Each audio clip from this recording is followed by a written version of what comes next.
ഉണ്ണിത്താന്റെ മുന്നിൽ ചെന്നു മല്ലയ്യ കർണാടകയിൽ എന്തോ മന്ത്രം ചൊല്ലിയതും ഉണ്ണിത്താൻ ചാടി എണീറ്റെന്നൊക്കെ കേട്ടെ. ചാടി എഴുന്നേറ്റ് പഞ്ചായത്ത് ഗ്രൗണ്ട് വഴി 2 റൗണ്ട് ഓടി. ഒന്ന് പോടോ.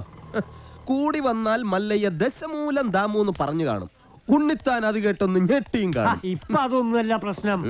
ഡോക്ടർ ലക്ഷ്മിയെ കാട്ടാപ്പിള്ളി കെട്ടു അതോ മല്ലയ്യ കെട്ടുവന്നാ? പെണ്ണിന് വേണ്ടിയുള്ള യുദ്ധം ചരിത്രാതീത കാലം മുതലേ തുടങ്ങിയതാ. പണ്ട് അമേരിക്കയിൽ എന്താണ് സംഭവിച്ചത്? ഈ നായിന്റെ മോനെ ഇനി ഞാൻ കൊന്നു കളയും. നീ എന്ത് പറഞ്ഞാലും എന്തിനാണ് അമേരിക്ക പോകുന്നത്? അത് പോട്ടടാ രാമു. അല്ല പിന്നെ ഇവനെന്താ സായിപ്പ് ഉണ്ടാക്കിയത്? മേലിൽ നീ വായനശാലയിൽ പുസ്തകം വായിച്ചോണ്ടിരുന്ന നിന്റെ കണ്ണി ഞാൻ കുത്തി പൊട്ടിക്കും. ഓ, എന്റെ കയ്യിൽ എസ് മോഡൽ കത്തിയില്ലാതായി പോയി. പാലിന്റെ പാത്രം ഒഴിഞ്ഞെങ്കിൽ തന്നോളൂ. ഓഹോ,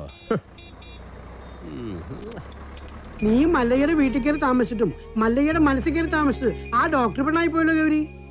ചില മുതലാളിമാരൊക്കെ അങ്ങനെയാ പരമുള്ളേ. വീട്ടിലൊരു സെറ്റപ്പ് ഉണ്ടെങ്കിലും കല്യാണം കഴിക്കുന്നത് വേറെ പെണ്ണിനെ ആയിരിക്കും. ഇഷ്ടപ്പെട്ടില്ലേ? പെട്ടില്ല.